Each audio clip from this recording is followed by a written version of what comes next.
pregunta típica del examen, del realismo determinado, es un representado médico, es obvio que esa pregunta también va a tratar del examen de cosas clínicas.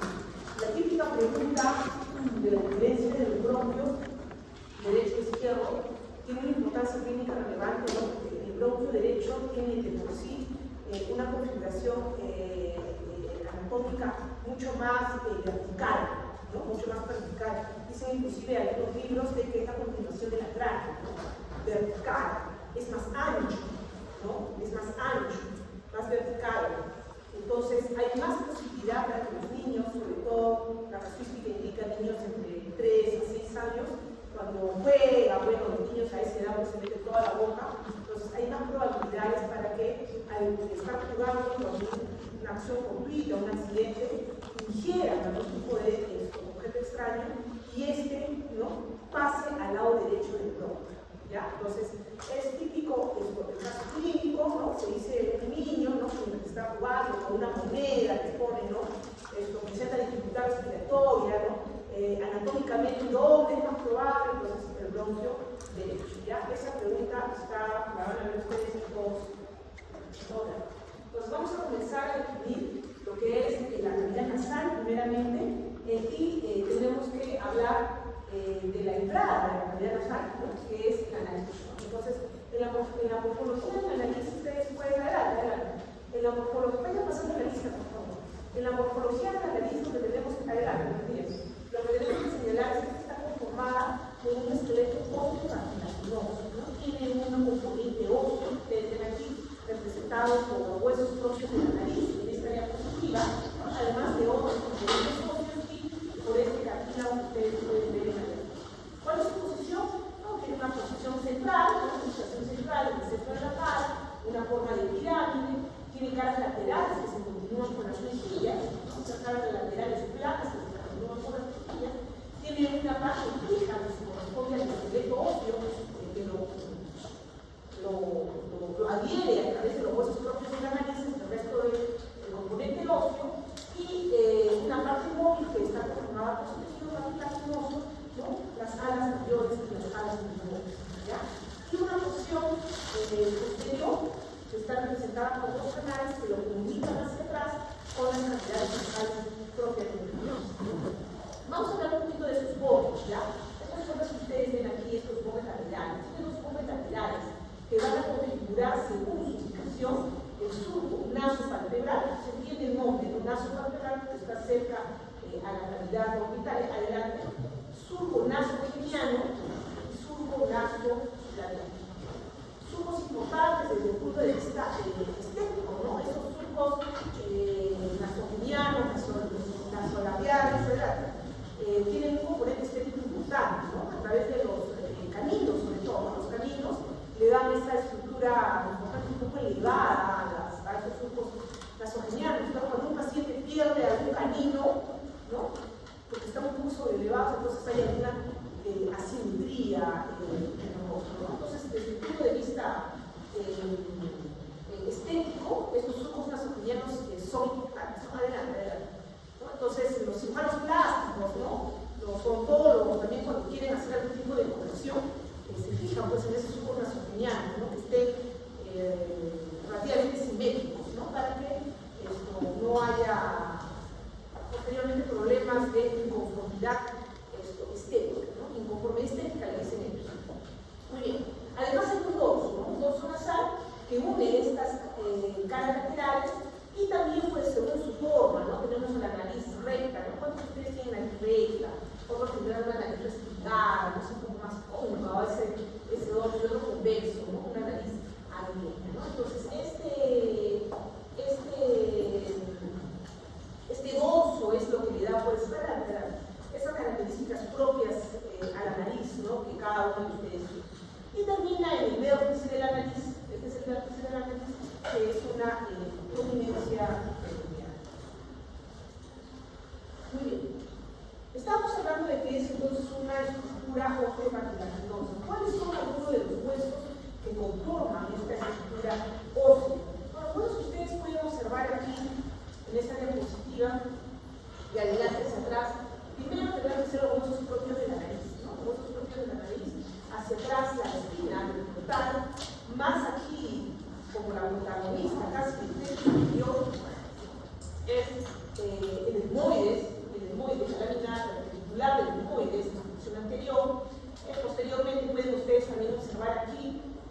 parte de los esfenoides y obviamente que también está conformando esta cavidad los palatinos y los maxilares, ¿no? El borde anterior del proceso palatino del maxilar y el maxilar propiamente dicho, ¿no? Los dos huevos, el maxilar y el palatino.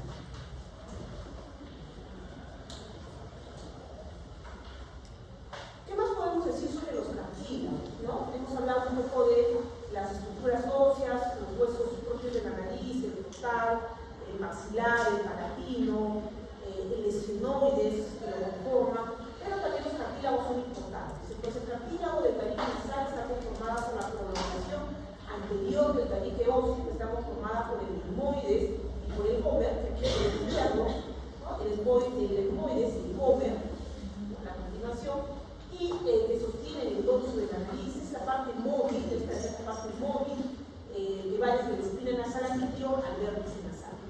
Tiene dos procesos laterales con forma triangular y está conformada por el ala mayor y el ala menor, los surcos nasogenianos. El cartílago del ala mayor, uno a cada lado, con una forma de U, y el vértice que pone el dorso del vértice nasal. Cavidades nasales tenemos dos, derecha e izquierda, excavadas en el epícero cráneo, separadas por un tabique medio. Este tabique está revestido por una mucosa con receptores olfatorios. Las aberturas son las narinas y la parte posterior, las guanas, adelante, que comunican con la nasofaringe, ¿no? Esa también, chicos, pregunta básica, ¿no? Los límites de las coalas. Los límites de las coalas. Esquema del límite de las coalas. ¿Ya? Pregunta básica, también siempre le digo en todos los exámenes que les tocan, ¿ya? Las coalas. Entonces, tenemos que comenzar hablando de la entrada a esta cavidad nasal. Y la entrada está conformada por una estructura que se denomina vestíbulo nasal. Esto que acá, chicos, es el vestíbulo nasal, ¿no? La entrada a la cavidad. Tiene un revestimiento cutáneo. No es un porto, sino es un revestimiento cutáneo, contiene unos pelos, ¿no? Que también se le denomina con el nombre de brisas, que tienen una función de filtrar el aire que nosotros respiramos, evitar que ciertos objetos o partículas extrañas ingresen. Esta zona del vestíbulo nasal es muy fácilmente se estimula el estornudo, ¿no? Que es un mecanismo de defensa cuando entra un objeto extraño, no estornuda y no ingresa. Medial a este estímulo tenemos el cartílago del tabique, lateral los cartílagos de las alas, ¿no? Y anterior el vértice de la nariz. ¿Cuál es su abertura anterior? Las narices, ¿no? Son esas fosas, las fosas que ustedes pueden observar hacia adelante. Superior, el límite nasal, que es la transición cutánea mucosa, ¿no? Que está acá, el límite nasal, que se encuentra aquí en esta zona. Entonces, medial, hemos dicho el tabique, las alas mayores que están lateral, el anterior, el vértice propiamente dicho, inferior las narinas, que son estos orificios, y superior el límite nasal que se encuentra aquí, que ya es la transición cutánea mucosa. Nuevamente, las brisas, ¿no? Retienen algunas impurezas. Tenemos en esa zona glándulas sebáceas, que esas glándulas pueden infectarse. Hay la sensibilidad respecto del estornudo y una zona de transición importante entre la piel y la mucosa respiratoria. ¿Ya? Aquí sí tenemos que, esta también es una pregunta fija que les entra como un caso clínico, chicos. ¿Por qué? Porque lo que ustedes más van a enfrentar en las emergencias, con las mamás alteradas que vienen con los críos ahí sangrando, no sé, mientras en la mañana estaban haciendo deporte, es esto, la epistaxis, ¿ya? La epistaxis es el sangrado nasal, es el término médico que se utiliza, ¿no? Se dice está sangrando, pasa por la cavidad nasal, tiene sangrado, es epistaxis, ¿ya? Ese es el término, epistaxis, con X, ¿ya? Epistaxis. Entonces, esta epistaxis puede producirse de dos zonas, ¿ya?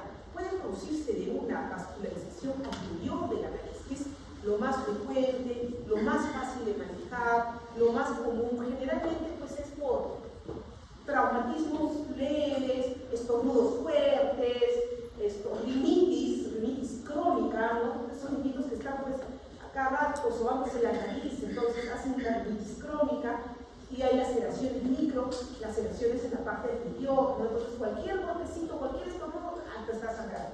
la mamá viene alterada, mi hijo no está sangrando, ¿no? Entonces, esa es la epistaxis anterior, que es la más fácil de manejar. Pero puede haber la otra epistaxis, que es el sangrado que viene desde la parte posterior de la cavidad nasal adelante. Y esa sí es mucho más complejo manejarla porque viene de la arteria maxilar. ¿Ya? Algunos tienen que usar a sala, ¿no? Porque hay que sedarlo al paciente para poner un tapón hacia adentro, ¿no? Que es súper molestoso. En las cirugías, los que van a tener oportunidad de alguna vez colaborar o practicar o hacer alguna cirugía nasal cuando hay las rinoplastías, ¿no? Y el cirujano fractura, para poder corregir el dorso, ¿no? Pues el dorso cuando está desviado, el tabique cuando está desviado, el sangrado viene detrás, ¿no? Entonces te ponen pues unos tapones hasta adentro, ¿no? Es justamente para evitar ese sangrado por esas arterias posteriores. Entonces, ¿cuál es la irrigación que tienen las cavidades nasales? La nariz, las cavidades nasales, vienen tanto por la arteria, por la carótida externa y por la carótida interna. Ya tiene las dos irrigaciones. Entonces, la arteria carótida interna, a través de su rama oftálmica, que da las arterias endurales anteriores y posteriores. ¿Se acuerdan cuando veíamos sigmoides, que había unos surcos para que pasen las arterias, los conductos? Están acá, ¿no? Las arterias endurales anteriores y posteriores, ramas de la arteria oftálmica, y esta a su vez de la carótida interna, que irrigan la bóveda de las cavidades nasales. La arteria maxilar, ya, esta es una rama de la carótida externa, genera la arteria seno-palatina. Las ramas arteriales nasales posteriores, ¿no?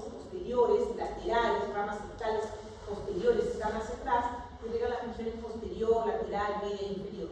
Y la arteria facial, ¿ya? La arteria facial es una rama también de la carótida externa que irriga el tabique nasal y irriga las narinas, la va hacia adelante, ¿no? Entonces, la que más problemas nos genera a nosotros es la arteria maxilar. Pasa adelante.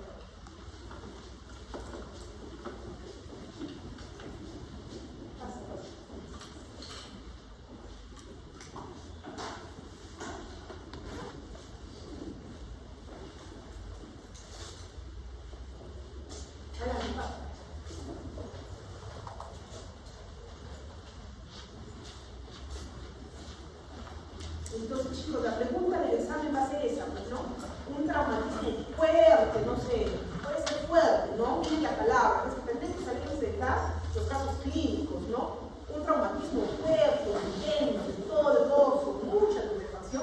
Bueno, pues ahí ya no van a pensar en una epistaxis pues anterior, adelante, pasa, ahí tendrán que pensar que algo está pasando atrás, un sangrado profuso, ¿no? Que no para a pesar de hacer la hemostasia anterior en las carinas.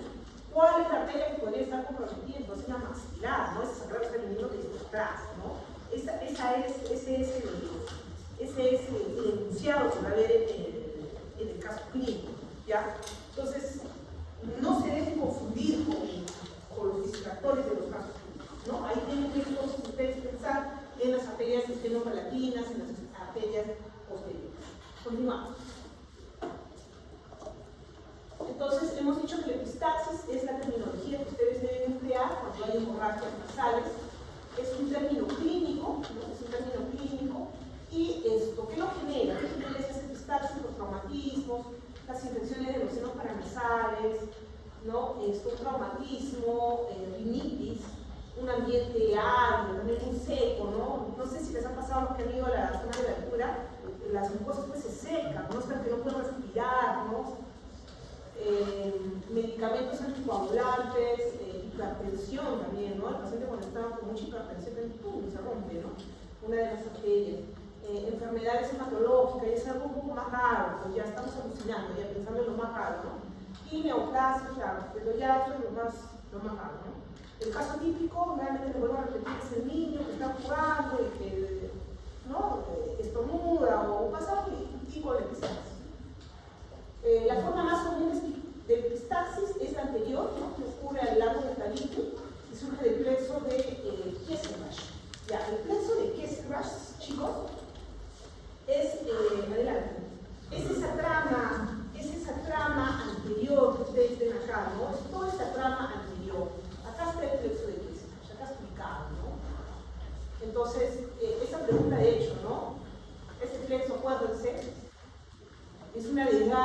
red de ramas, ¿no? Formada por las siguientes arterias. Todas que son, pues, esto, ¿no? La arteria inguinal anterior, la inguinal posterior, arterias esfenopalatinas, arteria palatina mayor, rama septal de la arteria labial superior. Las epitaxis posteriores se da generalmente por lesión de la arteria maxilar, ¿no? Es mucho más confusa, mucho más intensa, ¿ya? Entonces, ampliamente anastomosadas, tiene una rica vascularización. Esta red permite calentar el aire inspirado, la adaptación rápida a cambios climáticos, a cambios térmicos. Implicaciones clínicas simples, ¿no? Las congestiones nasales súbitas, ¿no? De origen alérgico, infeccioso. Y las epistaxis. Muy bien. Entonces hasta ahí hemos terminado con lo que es la nariz, propiamente dicho. Vamos a hacer esto, para los que han llegado al final, hay unos puntos chicos que tienen que preguntarles a sus compañeros. Ya el tema de las epistaxis, que han escuchado que hemos estado hablando, en los casos clínicos, cómo se presentan las epistaxis. Lo otro que hemos hablado, importante, ahí es la conformación de del esqueleto óseo, de la nariz también. Les había dicho también a sus compañeros el tema de las coanas, que vamos a verlo ahora. Esas son preguntas fijas, ¿ya? El tema de las coanas, la conformación de las coanas, tomen nota. Y ahora vamos a hablar de las cavidades nasales propiamente dichas, ¿no? Habíamos hablado también, chicos, del vestíbulo, ¿no? Dijimos que la entrada a estas cavidades nasales es el vestíbulo, ¿ya? El vestíbulo. Muy bien, entonces, estas cavidades están limitadas por 6 elementos. Tienen una pared inferior, una pared superior, tienen una pared lateral y tienen una pared mediana. La abertura anterior, que son las narinas, y la posterior, que son las coanas. De esta, ¿cuál es la más compleja? La que sí o sí tenemos que complicar la vida, la pared lateral, ¿no? La pared lateral. Entonces, a esta es la que le tendrá que dar más importancia, porque ahí tenemos los cornetes, tenemos los meandros. Pregunta de examen, de contraexamen, ya, es quién viene en los meandros. O sea, no, esa tiene que venir sí o sí. Ha venido también en el ENAM, ha venido en la Recintao, porque ahí mucho confunden este tema del cornete inferior, ¿no? Del cornete inferior. Lo adosan aparte del molde, ¿no? Y sabemos que el cornete es un hueso independiente, propio, no pertenece al molde, ¿no? Entonces pregunta fija, fija de examen, ¿ya? Y también quién drena eso, ¿ok? Vamos a hablar. Con la pared superior, acá, la vedette de la pared superior, chicos, ¿cuál es? La vedette, ya que sí o sí tienen que saber, que no fue la lámina cribosa del etmoides. La lámina cribosa del etmoides. Recuerden que el etmoides era como una T, ¿no es cierto? Era como una T. Entonces, esta lámina horizontal del etmoides es la vedette del techo superior. ¿Por qué? Porque el criboso, ¿se acuerdan que pertenecía como muchos huecos, ¿no? ¿Quiénes pasan por esos huecos? Los filetes nerviosos olfatorios, ¿no? Los nervios olfatorios, ¿no? Entonces, sumamente importante, porque por eso nosotros podemos distinguirlos. Bueno, y desde el punto de vista neurológico, de la neuroanatomía, pues tiene toda una explicación, ¿no? Que ya lo van a ir ustedes entendiendo, ¿no? Por dónde va esa vía de la rotación, y ahí les complicamos un poquito más la cosa, ¿no? Pero aquí lo que tenemos que recordar es esto, ¿no? Que esta estructura es la principal donde pasan los nervios olfatorios. Hacia adelante tenemos otra estructura que también lo compone, que son los huesos nasales, ¿no? Los huesos propios de la nariz, los huesos nasales. Adelante, buenos días, buenas tardes. ¿Qué ha pasado? ¿Qué ha pasado? La esposa, ¿qué ha venido? ¿Los hijos? ¿Ah? O la nota, porque ha salido bien en el primer pasito, ya. No. Ya, chicos, hay que aprovechar siempre el aparato digestivo, porque es una parte bien sencilla. Bueno, a ver, decíamos entonces que aquí el hueso más importante, o la estructura más importante, es la lámina cribosa del etmoides, por donde pasan los filetes nerviosos del olfatorio. Hacia adelante tenemos los huesos propios de la nariz, y tenemos también la espina del nasal, ¿no? Del hueso frontal, ¿no? Del hueso frontal. Hacia atrás, ustedes pueden ver la estructura, ¿cómo se llama? El famoso esternón, ¿no es cierto? Hacia atrás, el esternón. Su seno exterior del cuerpo, el esternón con su seno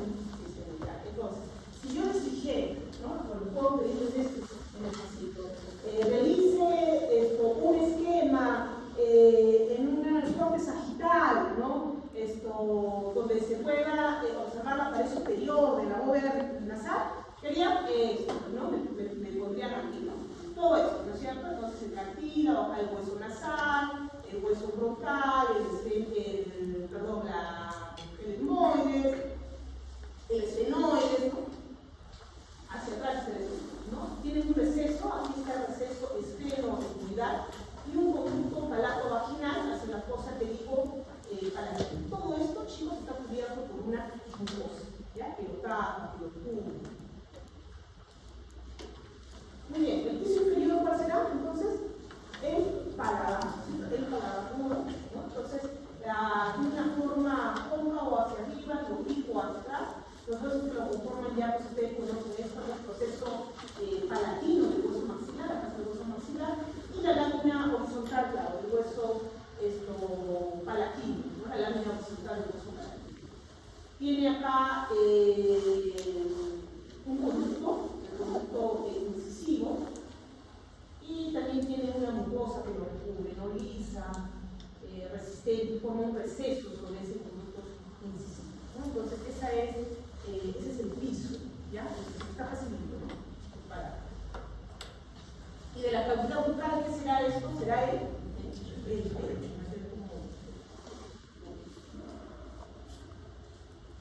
la parte biliar está conformada por el tabique nasal, que está conformada por la lámina perpendicular del etmoides, ¿no? Más abajo el vómer, el cartílago del tabique, ¿no? Hacia adelante, y aquí pues desde el punto de vista clínico hay una desviación frecuente, ¿no? del septo de este tabique, que a veces causa incomodidad al paciente, ¿no? O a veces nuestros amigos otorrinos siempre nos dicen, no, hay una desviación del tabique, ¿no? Y eso causa esa dificultad, esas que tenemos para poder respirar, ¿no? Muy bien. La mancha vascular que está acá, frecuente sitio de las epistaxis, en el preso de Keshevash. Nos estamos viendo eso, ¿no? Esta, la pared lateral, chicos. Nuevamente vuelvo a repetirles, la pared lateral de todas maneras es la más compleja, por decirlo de algún modo. Ya, entonces ese dibujito hay que hacerlo, hay que practicarlo, ya, porque eso muy probablemente entre en el pasillo, ¿no? ¿Ya? Entonces aquí que podemos observar que esa pared lateral es oblicuo completa, ¿no? Tiene estructuras que lo forman. ¿Qué huesos están conformando esta pared lateral? Pues el maxilar, el lagrimal, ¿no? El hueso lagrimal, el etmoides con sus cornetes, el palatino, el esfenoides, ¿no? Y el maxilar, ¿no? Entonces, ¿cuál de todos estos es independiente? Volvemos a decirlo, ¿no? El cornete inferior es independiente, ¿no? El superior y el medio pertenecen ambos cornetes al etmoides, ¿ya? Entonces, no podemos equivocarnos en eso, chicos. Vuelvo a repetir que los tres cornetes, el superior y el medio, pertenecen al etmoides. El cornete inferior es un hueso independiente, ¿ya? Su configuración está como láminas apoyadas, miren, longitudinales. Ya. Nuevamente vamos a hablar de los cornetes, superior, medio, inferior, sus configuraciones, sus contextos medialmente cóncavos, laterales. Entre estos cornetes, unas estructuras denominadas meatos, ¿no? Meato superior, medio y inferior. En esos meatos drenan, pues, ¿no? En el meato superior, las celdillas etmoidales posteriores. Pregunta también, chicos, fija de examen, ¿quiénes drenan los meatos? Yo, de todas maneras, voy a hacer esta pregunta para el examen o para el pasillo, para los dos meatos, y ahí les voy a poner quién drena, ¿cierto? En el meato superior, las celdillas etmoidales posteriores. En el meato medio, seno frontal, el maxilar, las celdillas etmoidales anteriores y medias. Y en el meato inferior, ¿quién drena? El conducto naso-labial, ¿no? Por eso cuando lloramos, ¿no? Trabajamos esos labios, ¿no? Que se juntan con el moco, ¿no? Cuando lloran, no sé si pasan estas, es por eso, ¿no? Entonces, pregunta fija, ponle foto a esto, porque ahí eso debe quedar bien claro, ¿no? ¿Quién drena en cada uno de los meatos? ¿Ya? Pregunta fija, ahí anótenlo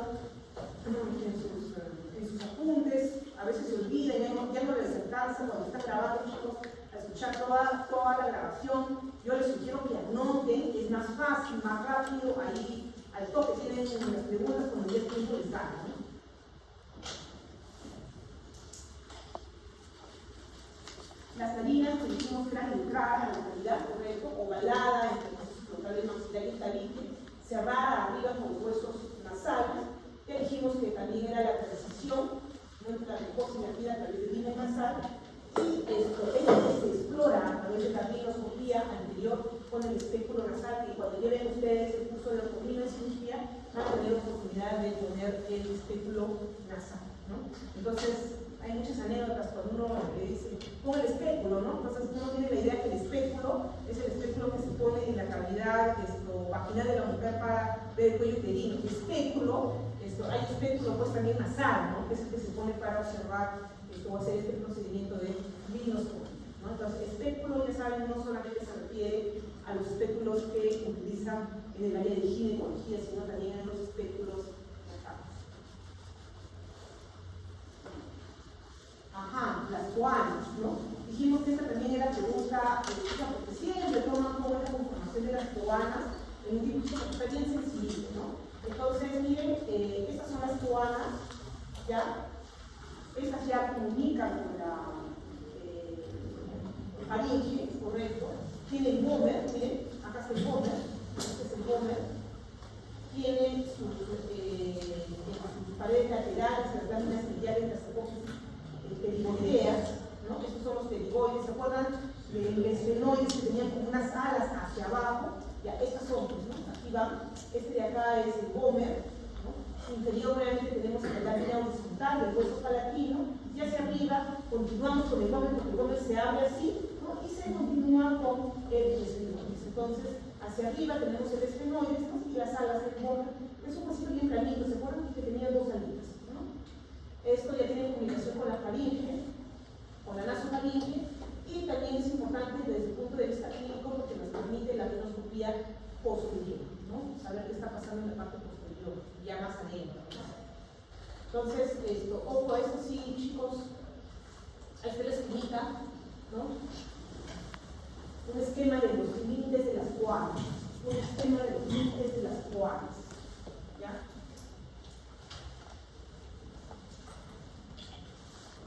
Nuevamente volvemos a repetir el tema de las coanas. Entonces acá se puede ver bastante bien el gómer, miren las alitas del gómer se continúan con el esfenoides, las apófisis pterigoides de los esfenoides de la lámina interna, ¿no?, los esfenoides, y el hueso palatino, ¿no?, la acción horizontal del hueso palatino, ¿no? Entonces, gómer, esfenoides, apófisis pterigoides, ¿no? Entonces, temita, ahí hay que hacer.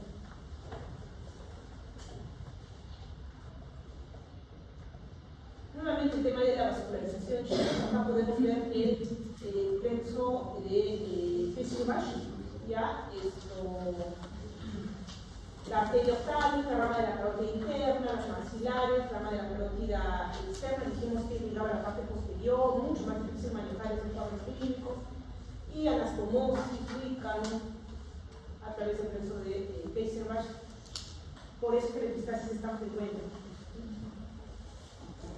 Inflamación sensitiva a través del labio trigémino, ¿no? El trigémino, ¿ya? Eso, hasta ahí no nos dejamos con el labio trigémino, porque luego cuando veamos la parte de neuroanatomía ya van a profundizar más, el trigémino va por acá, por allá, ramas que no sepan hasta ahí, el trigémino es quinto, ¿no? El labio trigémino, ya está. El quinto paso. Está el trigémino con sus tres ramas.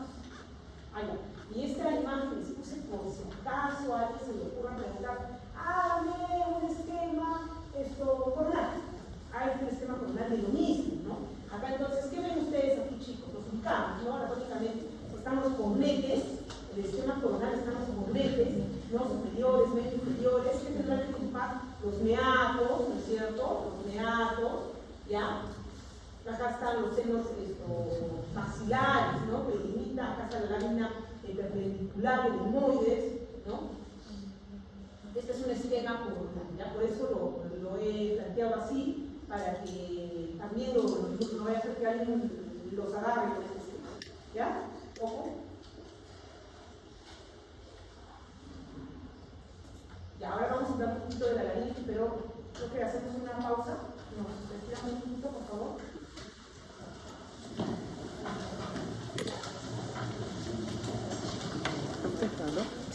Ya, lo voy a dejar en la playlist, voy a decir las otras. ¿Se ve? Sí, se ve como... Ah, no, está bien, está bien. Está bien. Dale.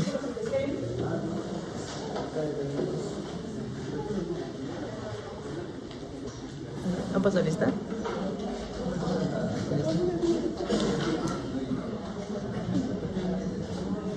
Al final no.